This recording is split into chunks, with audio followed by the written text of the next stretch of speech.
வணக்கம். இந்திய நேரப்படி மதியம் 1:30 மணி நிகழ்வுகள். முதலில் ஜெம் முதன்மை நிகழ்வுகளை காணலாம்.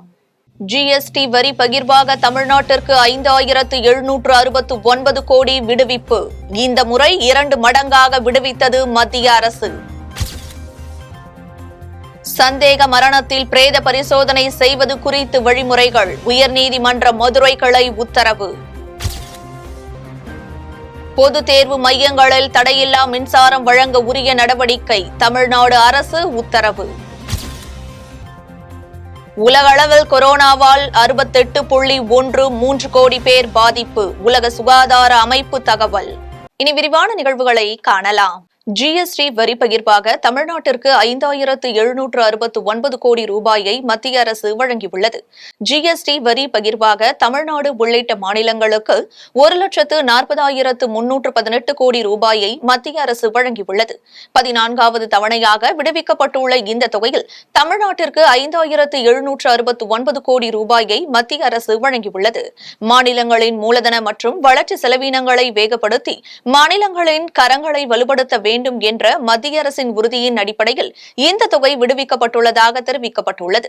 மேலும் வழக்கமாக மாதாந்திர தவணையாக 70,159 கோடி மட்டுமே விடுவிக்கப்படும் நிலையில் இந்த முறை 2 மடங்காக மத்திய அரசு வழங்கியுள்ளது குறிப்பிடத்தக்கது. சந்தேக மரணங்களில் பிரேத பரிசோதனைகளை தொடக்கம் முதல் முடிவு வரை வீடியோ பதிவு செய்ய உயர்நீதிமன்ற மதுரை கிளை உத்தரவிட்டுள்ளது. 2020 சகோதரர் ரமேஷை போலீசார் அடித்துக் கொன்று தூக்கில் தொங்கவிட்டதாக மதுரை பேரையூரைச் சேர்ந்த சந்தோஷ் வழக்கு தொடர்ந்தார். ரமேஷ் உடலை மறு பிரேத பரிசோதனை நடத்த உத்தரவிட வேண்டும் என சந்தோஷ் உயர்நீதிமன்ற கிளையில் மனு தாக்கல் செய்திருந்தார். இந்த மனுவை விசாரித்த நீதிபதி IR சுவாமிநாதன் வழக்கு விசாரணையை CBCIDக்கு மாற்றி உத்தரவிட்டார். எதிர்காலத்தில் சந்தேக மரணத்தில் பிரேத பரிசோதனை செய்வது குறித்து பல்வேறு வழிமுறைகளை நீதிபதி உத்தரவுகளாக பிறப்பித்துள்ளார். குறிப்பாக சந்தேக மரணங்களில் பிரேத பரிசோதனைகளை தொடக்கம் முதல் முடிவு வரை வீடியோ பதிவு செய்ய வேண்டும். சந்தேக மரணங்களில் பிரேத பரிசோதனை அறிக்கை நகல் மற்றும் வீடியோ பதிவை இறந்தவரின் குடும்பத்திடம் வழங்க வேண்டும். உறவினர்கள் நீதிமன்றம் செல்வதாக தெரிவித்தால் உடலை குறைந்தபட்சம் 48 மணி நேரம் பாதுகாக்க வேண்டும் எனவும் நீதிபதி உத்தரவிட்டுள்ளார். பொது தேர்வுகளுக்கான தேர்வு மையங்களில் தடையில்லா மின்சாரம் வழங்க உரிய நடவடிக்கை எடுக்க தமிழ்நாடு அரசு உத்தரவு பிறப்பித்துள்ளது. தமிழ்நாடு அரசு வெளியிட்டுள்ள அறிக்கையில் தமிழகத்தில் 12ஆம் வகுப்புக்கு மார்ச் 13ஆம் தேதியும் 11ஆம் வகுப்புக்கு மார்ச் 14ஆம் தேதியும் 10ஆம் வகுப்புக்கு ஏப்ரல் 6ஆம் தேதியும் பொது தேர்வுகள் தொடங்க உள்ளதாக தெரிவிக்கப்பட்டுள்ளது. இந்நிலையில் மாணவர்கள் தேர்வு மையங்களில் தேர்வு எழுதும் போது மின்தடை ஏற்படுவதை தவிர்க்கும் வகையில் அதற்கு தேவையான முன்னேற்பாடுகளை செய்ய வேண்டும் என மின்சார வாரிய அதிகாரிகளுக்கு உத்தரவு பிறப்பிக்கப்பட்டுள்ளது. மேலும் தேர்வு நேரங்களில் வீடுகளிலும் தடையில்லா மின்சாரம் வழங்க உத்தரவு பிறப்பிக்கப்பட்டுள்ளது குறிப்பிடத்தக்கது. உலக அளவில் கொரோனா வைரஸால் பாதிக்கப்பட்டவர்களின் எண்ணிக்கை 68.13 கோடியாக அதிகரித்துள்ளது. சீனாவின் வுகான் நகரில் 2019ஆம் ஆண்டு பரவிய கொரோனா வைரஸ் 228 நாடுகள் மற்றும் பிரதேசங்களுக்கு பரவி பெரும் பாதிப்பை ஏற்படுத்தியது. இந்நிலையில் கொரோனா பாதிப்பு குறித்து உலக சுகாதார அமைப்பு வெளியிட்டுள்ள அறிக்கையில் உலகம் முழுவதும் கொரோனா வைரஸ் பாதிக்கப்பட்டவர்களின் எண்ணிக்கை 68,13,97,023 அதிகரித்துள்ளது. உலகம் முழுவதும் கொரோனாவால் 68,13,97,023 பேர் பாதிக்கப்பட்டுள்ள நிலையில் 65,42,58,193 பேர் குணமடைந்துள்ளனர். உலகம் முழுவதும் 68,11,196 பேர் கொரோனா வைரஸால் உயிரிழந்தனர். மேலும் 40,329 பேர் கவலைக்கிடமான நிலையில் மருத்துவமனையில் சிகிச்சை பெற்று வருவதாகவும் தெரிவிக்கப்பட்டுள்ளது. ஆவடி மாநகராட்சியில் நடைபெற்ற 2023ஆம் ஆண்டு புத்தக கண்காட்சியின் இலச்சினை பால்வளத்துறை அமைச்சர் நாசர் அறிமுகப்படுத்தினார். இதனைத் தொடர்ந்து செய்தியாளர்களை சந்தித்த அமைச்சர் நாசர் மாவட்ட நிர்வாகம், தென்னிந்திய புத்தக விற்பனையாளர் மற்றும் பதிப்பாளர் சங்கம் இணைந்து வருகின்ற 17ஆம் தேதி முதல் 27ஆம் தேதி வரை 11 நாட்கள் ஆவடி HBF மைதானத்தில் புத்தக கண்காட்சி நடைபெற ஏற்பாடு செய்யப்பட்டுள்ளதாக தெரிவித்தார். இந்த கண்காட்சியில் 100 அரங்குகளில் 10,000த்திற்கும் மேற்பட்ட தலைப்புகளில் லட்சக்கணக்கான புத்தகங்கள் காட்சிப்படுத்தப்பட உள்ளதாகவும் இதில் சிறியவர் முதல் பெரியவர் வரை அனைத்து வயதினருக்கும் ஏற்ற வகையில் ரூபாய் 10 முதல் ரூபாய் 1000 வரை புத்தகங்கள் விற்பனைக்கு வைக்க உள்ளதாகவும் குறிப்பிட்டார். தொடர்ந்து பேசிய அவர், கடந்த ஆண்டு திருவள்ளூர் மாவட்டத்தில் முதலாவது புத்தக கண்காட்சி 2022 சிறப்பாக நடைபெற்று அதில் சுமார் 1,20,00,000 ரூபாய்க்கு விற்பனை செய்யப்பட்டதாக கூறினார். உடன் மாவட்ட ஆட்சியர் ஆல்பின் ஜான் வர்கீஸ், ஆவடி மாநகர ஆணையர் தர்வகராஜ், மேயர் உதயகுமார் உள்ளிட்ட பலர் கலந்து கொண்டனர். புத்தகங்கள் சின்ன பிள்ளைகளிலிருந்து பெரியவர்கள் வரைக்கும் அனைத்து துறை, மருத்துவத்திலிருந்து, விவசாயத்திலிருந்து, அறிவியலிருந்து, அதே போன்று பார்த்தீங்கன்னாக்கா ஒவ்வொரு துறையும் கல்விக்கு தேவையான அனைத்து விதமான புத்தகங்களும் அங்கே கிடைக்கின்ற காரணத்தால் அது முன்னு சொல்லுவோம் 10% நமக்கு சிறப்பு தள்ளுபடியும் அதில் வரவங்களுக்கு உண்டு.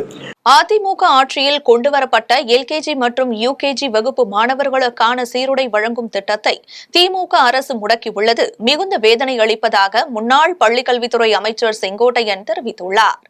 ஈரோடு மாவட்டம் கோபி அருகே உள்ள அழுகுளை ஊராட்சியில் ஜெயலலிதாவின் 75வது பிறந்தநாள் விழா பொதுக்கூட்டம் நடைபெற்றது.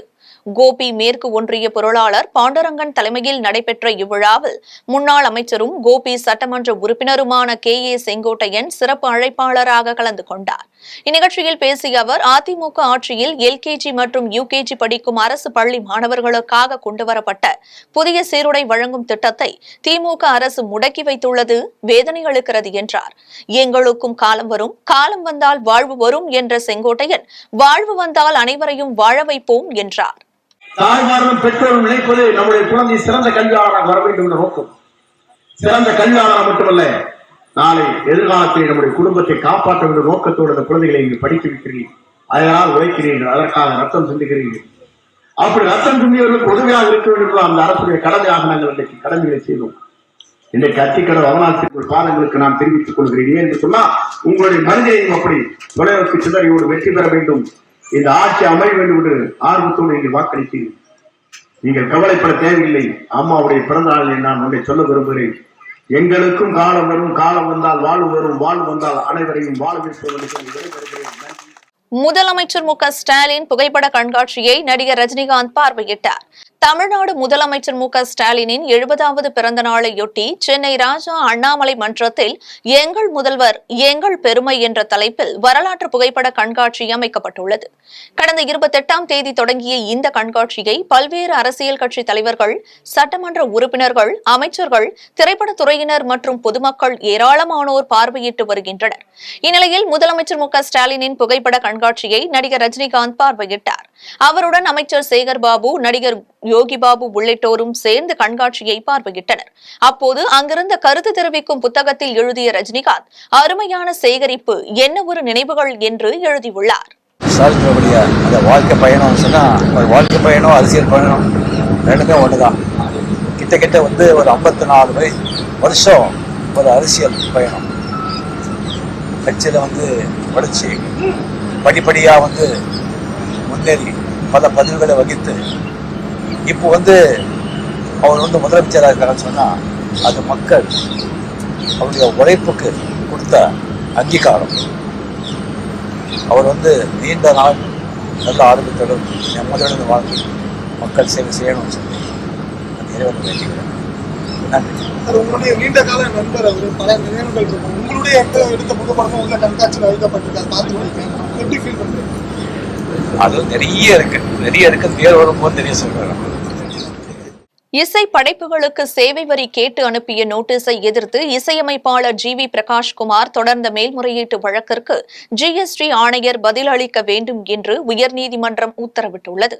இசை படைப்புகளுக்கு சேவை வரி செலுத்த வேண்டும் என்று பிரபல இசையமைப்பாளர்கள் AR ரகுமான், GV பிரகாஷ்குமார் ஆகியோருக்கு GST ஆணையம் நோட்டீஸ் அனுப்பியது. இந்த நோட்டீஸை எதிர்த்து இருவரும் தொடர்ந்த வழக்குகளை விசாரித்த உயர்நீதிமன்ற நீதிபதி அனிதா சுமந்த் அந்த வழக்குகளை தள்ளுபடி செய்தார். GST ஆணையத்திடம் இதுகுறித்து 4 வாரத்திற்குள் விளக்கம் அளித்து இருவரும் நிவாரணம் பெறலாம் என்றும் தீர்ப்பு அளித்தார். இந்த தீர்ப்பை எதிர்த்து சென்னை உயர்நீதிமன்றத்தில் இசையமைப்பாளர் GV பிரகாஷ்குமார் மேல்முறையீடு செய்தார். அதில் சேவை வரியாக 1,84,00,000 ரூபாய் செலுத்துவது குறித்து தனக்கு அனுப்பியுள்ள விளக்க நோட்டீஸையும் தனி நீதிபதி தீர்ப்பையும் ரத்து செய்ய வேண்டும் என்று கூறியிருந்தார். இந்த வழக்கு விசாரணைக்கு வந்தபோது மனுதாரர் தரப்பில் ஆஜரான வழக்கறிஞர் காப்புரிமை சட்ட பிரிவுகளை தவறாக கையாண்டு கண்டு சேவை வரி கேட்டு நோட்டீஸ் அனுப்பப்பட்டுள்ளதாக கூறினார். ஒரு பாடலுக்கு மெட்டு அமைத்து அந்த இசைப்படைப்பை சினிமா தயாரிப்பாளருக்கு வழங்கிய பின்னர் அந்த இசைப்படைப்புக்கு தயாரிப்பாளர் தான் நிரந்தர உரிமையாளர் என்றும் கூறினார். அதனைத் தொடர்ந்து இந்த வழக்குக்கு பதில் அளிக்கும்படி ஜிஎஸ்டி ஆணையருக்கு நீதிபதிகள் உத்தரவிட்டு விசாரணையை 4 வாரத்திற்கு தள்ளி வைத்தனர். நெல்லை ஆவின் பால் நிர்வாகத்தில் இருந்து முறைகேடாக 209 லிட்டர் பால் பாக்கெட்டுகளை திருடிய 2 நபர்களிடம் காவல்துறை விசாரணை நடத்தி வருகின்றனர். நெல்லை ரெட்டியார்பட்டியில் செயல்பட்டு வரும் ஆவின் பால் நிறுவனத்தில் இருந்து நெல்லை, தூத்துக்குடி மாவட்டங்களுக்கு தினம்தோறும் 75,000 லிட்டர் பால் பாக்கெட்டுகள் விற்பனை செய்யப்பட்டு வருகிறது. இந்நிலையில் கடந்த சில தினங்களாக பால் பற்றாக்குறை ஏற்பட்டுள்ள நிலையில் வாகனங்களில் கூடுதல்களாக பால் பாக்கெட்டுகள் திருடி செல்லப்படுவதாக புகார்கள் வந்தன. நேற்று இரவு ஆவின் கூடுதல் துணை மேலாளர் ஜோஸ்பினா மற்றும் சாந்தி ஆகியோர் தெற்கு பஜார் பகுதிக்கு பால் கொண்டு செல்லும் வாகனத்தை சோதனையிட்ட போது அதில் கணக்கில் வராத 209 லிட்டர் பால் பாக்கெட்டுகள் கூடுதலாக இருந்தது கண்டுபிடிக்கப்பட்டது. பால் பாக்கெட்டுகள் பறிமுதல் செய்யப்பட்டு ஆவின் நிர்வாகம் பெருமாள்புரம் காவல் நிலையத்தில் புகார் அளித்தது. இதனையடுத்து பால் பாக்கெட்டுகளை திருடிச் சென்ற அந்த நபர்களிடம் போலீசார் விசாரணை மேற்கொண்டு வருகின்றனர். கள்ளக்குறிச்சி மாவட்டம் கல்வராயன் மலைப்பகுதியில் 2800 லிட்டர் சாராய ஊறலை போலீசார் கொட்டி அழித்தனர். கள்ளக்குறிச்சி மாவட்டம் கல்வராயன் மலைப்பகுதியில் கள்ளச்சாராயம் காய்ச்சுவதை தடுக்கும் விதமாக போலீசார் தீவிர நடவடிக்கை மேற்கொண்டு வருகின்றனர். அதன்படி காவல் ஆய்வாளர் தரணேஸ்வரி தலைமையில் தனிப்படை போலீசார் வெதூர் கிராமத்தில் தேடுதல் வேட்டையில் ஈடுபட்டனர். அப்போது 2800 லிட்டர் சாராய ஊறல்களை கண்டுபிடிக்கப்பட்டு சம்பவ இடத்திலேயே கொட்டி அழித்தனர். மேலும் தலைமறைவாக உள்ள குற்றவாளிகளை போலீசார் தீவிரமாக தேடி வருகின்றனர். மாவட்டத்தில் சமுதாயத்தை சீர்குலைக்கும் கள்ளச்சாராயம், கஞ்சா போன்ற சட்டத்திற்கு புறம்பான குற்ற செயல்களில் ஈடுபடுபவர் மீது கடும் நடவடிக்கை எடுக்கப்படும் என போலீசார் தரப்பில் தெரிவிக்கப்பட்டுள்ளது. சென்னை சேலையூரில் பட்டப்பகலில் கேரளா நம்பர் லாட்டரி விற்பனை செய்த நபரை போலீசார் கைது செய்து சிறையில் அடைத்தனர். சென்னை தாம்பரம் அடுத்த சேலையூரில் கூலி தொழிலாளர்கள், ஆட்டோ ஓட்டுநர்கள் என அனைவரும் ஒரே இடத்தில் குவிந்து முண்டியடித்துக் கொண்டு நம்பர் லாட்டரியை மிக ஆர்வமாக எழுதிக் கொண்டிருந்தனர். இதுகுறித்து தகவல் அறிந்த சேலையூர் போலீசார் நிகழ்விடத்திற்கு சென்று பார்த்தபோது நம்பர் லாட்டரி விற்பனை அமோகமாக ஓடிக்கொண்டிருந்தது. சிறிய அறையில் இருந்த 30க்கும் மேற்பட்டோரை மடக்கி பிடித்த போலீசார் அனைவரையும் அனுப்பி வைத்துவிட்டு பெயருக்கு ஒருவரை மட்டும் காவல் நிலையம் அழைத்து சென்று விசாரித்தனர். விசாரணையில் அவர் துறைப்பாக்கத்தைச் சேர்ந்த ரமேஷ் என்பதும் கூலிக்கு நம்பர் லாட்டரி விற்பனையில் ஈடுபட்டதாகவும் தெரிவித்தார். சட்டவிரோதமாக லாட்டரி விற்பனையில் ஈடுபடும் முக்கிய நபர்களை போலீசார் தேடி வருகின்றனர். மேலும் கைது செய்யப்பட்ட ரமேஷை நீதிமன்றத்தில் ஆஜர்படுத்தி சிறையில் அடைத்தனர். கோவையில் பட்டப்பகலில் ஐடி ஊழியர் வீட்டில் புகுந்து மின்னணு சாதனங்களை கொள்ளையடித்த மர்ம நபரை போலீசார் தேடி வருகின்றனர். கோவை ராமநாதபுரம் பகுதியைச் சேர்ந்த ஐடி ஊழியர் டோம்னிக் இன்ஃபன்ட்ராஜ். இவர் இரவு வேலை முடித்துவிட்டு வீட்டில் உறங்கியுள்ளார். அப்போது அப்பகுதிக்கு விலாசம் கேட்டு வந்த நபர் ஒருவர் ஐடி ஊழியரான டோம்னிக் வீட்டிற்கு சென்றார். வீடு திறந்து இருந்ததால் நைசாக உள்ளே சென்று வீட்டில் இருந்த மின்னணு சாதனங்களான மடிக்கணினி, டெல் அடாப்டர், உயர் ரக headset, smart phone, smart watch உள்ளிட்ட ஏராளமான பொருட்களை கொள்ளையடித்து சென்றுள்ளார். புகாரின் பேரில் ராமநாதபுரம் போலீசார் வழக்கு பதிந்து சிசிடிவி காட்சியை சோதனை செய்தனர். அதில் வீட்டில் கொள்ளையடித்துக் கொண்டு அவ்வழியாக வந்த ஆட்டோவில் ஏறியதும் பின்னர் அவர் கீழே இறக்கிவிடப்பட்டதும் தெரியவந்துள்ளது. மேலும் மர்ம கொள்ளையரை போலீசார் தீவிரமாக தேடி வருகின்றனர். சின்னாளப்பட்டி அருகே ஸ்ரீ விநாயகர், ஸ்ரீ காளியம்மன், ஸ்ரீ மந்தையம்மன், ஸ்ரீ நவகிரகம் திருக்கோவிலில் மகா கும்பாபிஷேக விழா நடைபெற்றது. திண்டுக்கல் மாவட்டம் ஆத்தூர் தாலுகா சின்னாளப்பட்டி அருகே கோட்டை கிராமத்தில் உள்ள பழமை வாய்ந்த ஸ்ரீ விநாயகர், ஸ்ரீ காளியம்மன், ஸ்ரீ பகவதி அம்மன், ஸ்ரீ மந்தையம்மன், ஸ்ரீ நவகிரகம் கோவிலில் 12 ஆண்டுகளுக்கு ஒருமுறை நடைபெறும் கும்பாபிஷேக விழா நடைபெற்றது. முன்னதாக மங்கள இசை முழங்க முதல் கால யாகசாலை பூஜைகள் செய்யப்பட்டு 2ஆம் கால பூஜையாக கோபூஜை, மகா சாந்தி ஹோமங்கள் நடைபெற்றன. கும்பாபிஷேகத்தின் ஒரு பகுதியாக புனித நீரை கோபுர கலசத்தில் ஊற்றி கும்பாபிஷேகம் நடைபெற்றது. கலசத்தில் ஊற்றிய புண்ணிய நீர் பொதுமக்கள் மீது தெளிக்கப்பட்டது. பின்னர் சுவாமிகளுக்கு சிறப்பு அலங்காரம் செய்து அபிஷேக ஆராதனையும் நடைபெற்றது. இதில் ஏராளமான கிராம பொதுமக்கள், பக்தர்கள் கலந்து கொண்டு அம்மனை தரிசனம் செய்தனர்.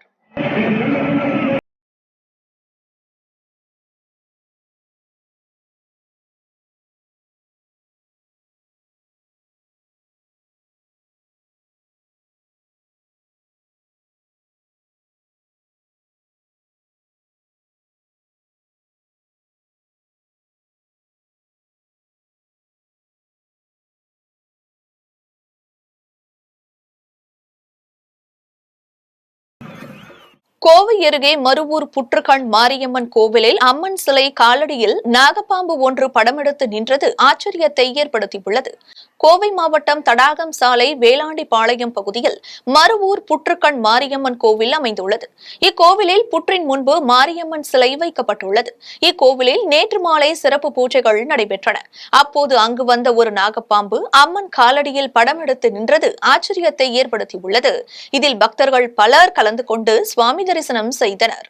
செங்கல்பட்டு அருகே பனைமர கள் இறக்குவதில் ஏற்பட்ட தகராறில் கணவன் மனைவிக்கு அரிவாள் வெட்டு விழுந்ததால் பரபரப்பு ஏற்பட்டது. செங்கல்பட்டு மாவட்டம் மவுஞ்சூர் அடுத்த தொண்டநல்லூர் கிராமத்தைச் சேர்ந்தவர் ஜெயராமன். இவருக்கும் தண்டரை கிராமத்தைச் சேர்ந்த சூர்யா என்பவருக்கும் இடையே பணங்கள் இறக்குவதில் சில நாட்களாக தகராறு இருந்து வந்துள்ளது. இந்நிலையில் ஜெயராமன் தனது மனைவி மலருடன் இருசக்கர வாகனத்தில் பவுஞ்சூர் சென்றுவிட்டு மீண்டும் வீட்டிற்கு வந்து கொண்டிருந்தார். அப்போது சூர்யா பாலூர் அரசு மதுபான கடை அருகே இருசக்கர வாகனத்தில் வந்த ஜெயராமனை வழிமறித்து மறைத்து வைத்திருந்த அரிவாளால் வெட்டியுள்ளார். இதனை தடுக்க முயற்சித்த ஜெயராமன் மனைவி மலரின் கையில் வெட்டிவிட்டு அங்கிருந்து தப்பி ஓடியுள்ளார்.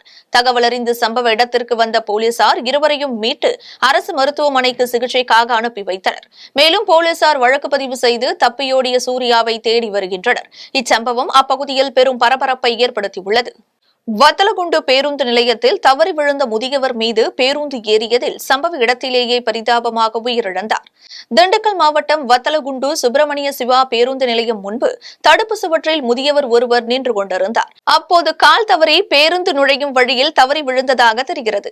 இதில் பின்னால் வந்த பேருந்து அவர் மீது ஏறியதில் சம்பவ இடத்திலேயே பரிதாபமாக உயிரிழந்தார். இதுகுறித்து அளித்த தகவலின் பேரில் சம்பவ இடத்திற்கு விரைந்து சென்ற போலீசார் முதியவரின் உடலை கைப்பற்றி பிரேத பரிசோதனைக்காக அரசு மருத்துவமனைக்கு அனுப்பி வைத்தனர். இதனையடுத்து பேருந்து நிலையத்திற்குள் சென்று பேருந்துகளின் டயர்களை பரிசோதித்து விசாரணை மேற்கொண்டு வருகின்றனர்.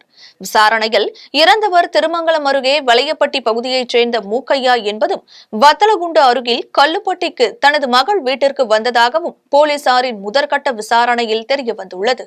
பெரம்பலூர் அருகே இருசக்கர வாகனத்தில் சென்ற பெண்ணை வழிமறித்து கத்தியை காட்டி மிரட்டி தங்க நகை மற்றும் செல்போனை கொள்ளையடித்து சென்ற சம்பவம் பரபரப்பை ஏற்படுத்தியுள்ளது. பெரம்பலூர் மாவட்டம் புதுவேலூர் கிராமத்தைச் சேர்ந்தவர் ராஜ்குமார் மனைவி சுதா.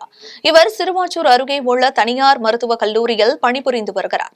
இந்நிலையில் பணி முடிந்து தனது இருசக்கர வாகனத்தில் வீட்டிற்கு வந்து கொண்டிருந்தார். அப்போது அவ்வழியாக இருசக்கர வாகனத்தில் வந்த அடையாளம் தெரியாத மர்ம நபர்கள் கத்தியை காட்டி மிரட்டி அவர் அணிந்திருந்த 7 சவரன் தாலி 1.5 சவரன் செயின் மற்றும் செல்போனையும் கொள்ளையடித்து சென்றனர். இதுகுறித்து அளித்த புகாரின் பேரில் பெரம்பலூர் நகர போலீசார் விசாரணை நடத்தி வருகின்றனர். ஹோலி கொண்டாட்டத்தின் போது ஜப்பான் பெண் சுற்றுலா பயணியிடம் பாலியல் அத்துமீறலில் ஈடுபட்ட சிறுவன் உள்பட 3 பேர் கைது செய்யப்பட்டுள்ளனர்.